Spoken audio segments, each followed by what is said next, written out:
Hey everyone, One Big Boss here, and welcome back to another episode of Video Game Stories. This is episode 2, and I do apologize for there not being any others. I've had so many planned out the last couple months, and it's been a while since I've done Video Game Stories.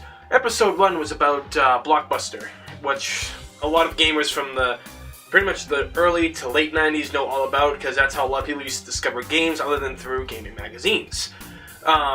So I'd really like to talk a little bit about that. It was about my childhood. So, as with episode 2, we're going to be talking about something else. The lost art of video game manuals. Now, as growing up as a kid, we all got, Nintendo, Super Nintendo, Sega, and everything like that.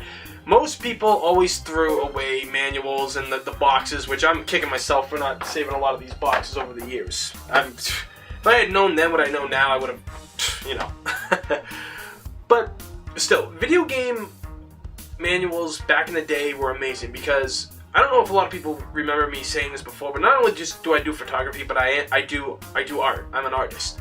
And what got me started doing it as a kid was the fact that I always loved to draw. I always loved to draw and everything, but what really got me into it was video game magazines. My buddy always had them at his house and stuff, and when he just kept them all in a box, all the manuals and stuff, and he gave me a bunch of them years ago. And other people along the way who didn't want them anymore would just pass them off to me. People I used to hang out with, people in school and everything like that, they all used to give me their gaming manuals. And I gotta tell you, with current generation stuff and everything like that, there's nothing to these games half the time.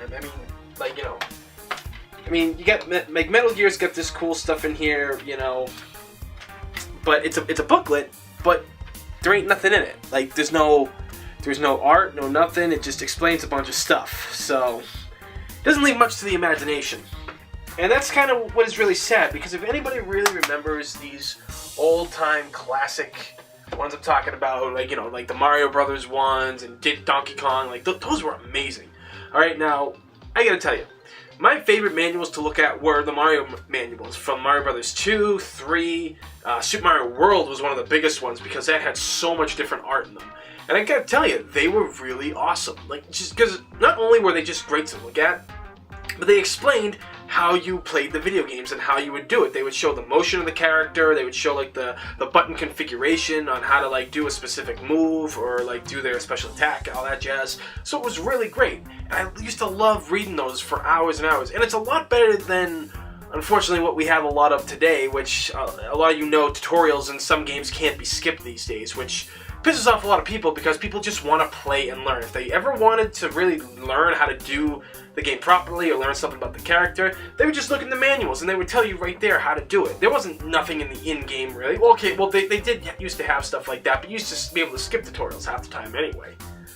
But regardless, wasn't really happy when that form of art just started drifting away, because that's how I got better at art. Was not because I started with Nintendo, regular Nintendo characters, like the Zelda stuff they had and all these other ones, and then Super Mario and Donkey Kong Country. Donkey Kong Country, between the Super Mario World and Donkey Kong Country 1 and 2, that was a big leap for a guy like me drawing those 2D characters, because the Marios were done traditional hand-drawn art and everything, which, they were amazing back then. And then you have the 3D art come in with Donkey Kong Country 1, 2, and 3, and how it was all set up. And I gotta tell you, some of those level designs in the booklet that they showed off, the 3D models and the backgrounds and everything, blew my mind as a kid. It was some of the greatest graphics I ever saw. Shift to the Nintendo 64 era, it was less about background and artwork, and it was more just about the 3D model characters. One of the best ones I can say about that was Mario 64 and Diddy Kong Racing. Diddy Kong Racing had a lot of different art for it, because I used to have the instruction guide, the big Prima guide, I think it was, and I just was able to draw all those characters fun. And it's how I learned a little bit better how to draw animals, because Donkey Kong was all animals.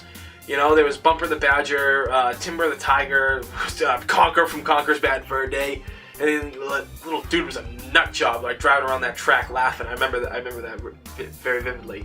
But again, it was one of those things where they taught you how to, in the manual, how to do stuff. They gave you the characters to make it easier for kids to understand. Instead of just reading a boring manual and all that stuff, they actually made something for the kids. Now, I love all those things. They are just phenomenal. It's a lost art, because most of the stuff today, they don't have that cool stuff. They just tell you how to play the game. There's no character art. There's nothing about the character's background, because that was another thing you saw in those things, was the fact that you saw character backgrounds. Not like a whole description, but a small summary, and it gives you a little idea of like who these characters are and like what they are. Sometimes it didn't really match up. The English translations, I know, did get messed up from the Japanese to the English and stuff like that, but regardless, it was still cool stuff. It's also another major part of my childhood. Now, like I said, I love to draw, and the way I draw now, if I wanted to draw something like, I would have to look it up on the internet, and Creative Uncut actually is a good site for all official artwork for any video game, really, because there's so much stuff on there, like Kingdom Hearts, The Bouncer, what's some of the other stuff on there. I think like Mario Party was on there too. I think, yeah, they had like, yeah, Metal Gear was on there, that much I know. Street Fighter, all that kind of stuff. It was really, really good site to go and just look at the picture on the screen and stuff. But personally, like I said, if I had to go back to the old ways, if it was just going back to the old ways, I would. It's really, really a lost art, and I think more people should make videos about video game manuals and magazines, because you know there was art in there too. Because sadly, you just don't see it anymore with these days. And like I said, with much like Resident Evil 6, you can't skip the tutorial level, and nobody really cares. Like little kids aren't going to care about a tutorial level when they're younger, right? They just want to play through the game. But if you got a tutorial that you can't skip, what's the fucking point? I never understood that. Like, it's pointless. You should be able to skip all tutorials. But now, looking it up in the manual, there's nothing even in them. And half of them don't even come with a manual anymore. You know, it's a lost art. That's why they're trying to say, like, disc-based games or everything are out of style and everybody's, like, getting DLC. But when you think about it, DLC is pointless. Especially when you've got a cool collection like this and everything. That's another video for another time, though. But regardless, I really did love growing up as a kid. I just loved drawing anything I could from those manuals that I had as a kid. And what I had also done was, this was something my mother's friend did. She could draw, like, replicate those characters from the Mario manuals perfectly. Like, you'd think they just jumped out of the page and came to life kind of thing. Like, she got the color match perfectly. You know, I watched her draw everything and color everything in. And then to pretty much animate them, she would cut them out. And, like, you know, like, almost like it was pretty much Paper Mario before Paper Mario, okay? She was doing this back during, like, the Super Nintendo era and everything like that, and it was just so amazing, all the artwork that she did. And, you know, she would cut them out, and we'd put small tape on the back to, like, straws and everything like that, and have them, like, jump around and stuff, and that was something really cool to do with the art. It was really impressive to see, and that's why I wanted to make this video, because I was going through some of my old stuff over here, and I found a lot of my old manuals. I think, yeah, there was there was Kirby, there was Super Adventure Island was in there somewhere, Donkey Kong Country 2. There's just so many of them that I found, and it just brought back a lot of nostalgia, so this is why I wanted to make this video. So, that's pretty much it. Video game art, like, everybody should just go back and look at the old manuals from the old days if they can find, and you can find them online. I will put a site link down below where I got these pictures that I've been using to, like, help, you know, that helped made me remember all this stuff, you know. I found a site and it was just like, wow, it's like childhood coming back. So, everybody, let me know what your favorite video game manual was of all time. Was it a guide? Was it the manual that came with the game? And what attracted you to it? What made you really like it? And did it help enhance the fun of the game?